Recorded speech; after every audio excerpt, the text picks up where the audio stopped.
हमने मांगे मनवानी है, चाहे ये सरकार माने चाहे अगली सरकार मांगे, हम अपनी मांगे मनवा करके रहेंगे। ये हमारा अटल सत्य है। हम सैनिक है और अब सैनिक एक रोड पे निकल के आ गया है और वो जब तक सैनिक अपने सुरक्षित अपनी बैरक में नहीं जाता, अपने घर पर नहीं जाता, जब तक उसका काम पूर्ण नहीं हो जाता है। और यही हमारी सरकार से निवेदन है कि हमारी मांगों को मानिए, हमारी विसंगतियों को दूर करिए। हम आपके साथ हैं और साथ रहेंगे, अन्यथा आपका तख्ता पलट करने में भी हमें ज्यादा टाइम नहीं लगेगा। 2024 दूर नहीं है। पूरा सैनिक परिवार 50 लाख सैनिक है, उनके परिवारों को मिला करके माने तो तकरीबन 2.5 करोड़ हमारे सैनिक परिवार हैं और हम सैनिकों तक सरकार का तख्ता पलट के रहेंगे। ये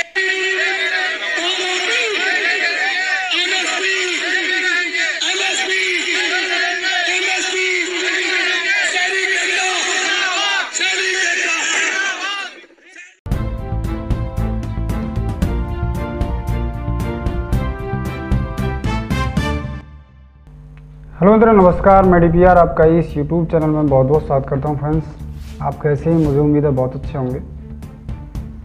तो मित्रों, आपने ये एक क्लिप देखी वीडियो की। अभी जो इस वीडियो से पहले मैं जो अभी यहाँ पर आपके सामने आया हूँ, इससे पहले आपने एक छोटी सी क्लिप देखी है। तो उस क्लिप को देखकर मुझे बहुत ही मतलब फ़ख्र महसूस हुआ, एक गर्व महसूस हुआ और कुछ आंखें नम भी हुई कि फ़ख्र इस बात का हुआ कि देखिए 60, 70, 80 की उम्र में भी सैनिकों के चेहरों पर एक खुशी है, एक एहसास है। उस जाबाज दिली के लिए मैं उन्हें सल्यूट करता हूँ। और फ्रेंड्स, यहाँ पर मायूस इसलिए हुआ थोड़ा सा कि इस अवस्था में भी सैनिकों को पैदल यात्रा करके PM आवास तक जाना पड़ रहा है, वो भी अपनी बात कहने के लिए। सैनिकों ने लाखों कोशिश करी हैं, प्रयास करे हैं,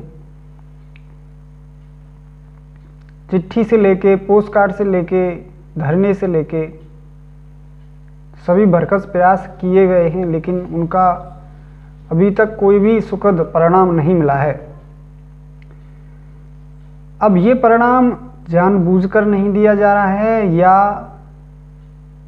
इसके पीछे कोई और ही वजह है, ये तो परिणाम देने वाले जाने, लेकिन इसका अंजाम जो है वो बहुत खतरनाक हो सकता है। क्योंकि यहाँ पर जो भी इस जो नेम यहाँ पर जो विसंगतियाँ हैं ROP2 में, MSP में जो भी यहाँ पर विसंगतियाँ चल रही हैं, उनसे यहाँ पर करीब 2.5-3 करोड़ लोग यहाँ पर प्रभावित हैं। तो 2.5-3 करोड़ जो लोग हैं वो उनके पास भी लोकतंत्र का एक हथियार है जो कि उसको वो यूज़ करने की अहमियत रखते हैं। फ्रेंड्स, यहाँ पर जो बात अगर नहीं मानी जाएगी तो आपने वीडियो में देखा होगा कि क्या कहा जा रहा है, फ्रेंड्स फिर मरता क्या न करता। तो यहाँ पर ये बहुत ही दुखद बात है कि देश का जो सैनिक है वह इस स्थिति में आ गया है कि उसको मजबूरन ये चीज़ें कहनी पड़ रही हैं। मित्रों, यहाँ पर इस व्यस्त जीवन में किसी के पास भी एक मिनट का समय अपने रिश्तेदार से, अपने भाई से, अपने परिवारीजनों से बात करने के लिए समय नहीं है। इतना व्यस्त जीवन है आज। और उस व्यस्त जीवन में भी व्यक्ति दिल्ली में 8-9 महीने से धरने पर अगर बैठे हैं तो समझ लीजिए उनके सामने कितनी बड़ी मजबूरी होगी और कितना बड़ा यहाँ पर उनके साथ में छल छलावा हुआ है, तब वो परेशान होकर वहाँ पर आए हैं। तो यहाँ पर अगर अधिकार समान दिया जाए तो फिर कोई बात ही नहीं है। मान लीजिए एक पिता हैं, उनके 2 पुत्र हैं और दोनों पुत्रों को बराबर संपत्ति बांट दी जाए, तो यहाँ पर किस बात का केस, किस बात का भय, किस बात का डर और किस बात की यहाँ पर लड़ाई। लेकिन फ्रेंड्स, यहाँ पर अगर ऐसा नहीं होता है तो यहाँ पर आगे सब चीज़ होती हैं। यही प्रकार यही काम यहाँ पर सरकार ने किया गया है। जो भी यहाँ पर OROP 2 लागू किया गया है, MSP लागू है, तो उसमें यहाँ पर भेदभाव हुआ है, तभी जाके यहाँ पर ये सभी उपद्रव और जो भी हैं समस्याएं सामने आके खड़ी हो रही हैं, और इसीलिए यहाँ पर सैनिक समाज जो है वो परेशान है। ये सोचने वाली समझने वाली बात है कि चाहे वो एक्स ग्रुप का सही, चाहे वो MSP का सही, चाहे वो कोई भी केस यहाँ जो भी कोर्ट वगैरह में चल रहा है, वहाँ पर तारीख पे तारीख पे तारीख मिलती जाती है, कोई भी यहाँ पर जजमेंट निकल के नहीं आ रहा है।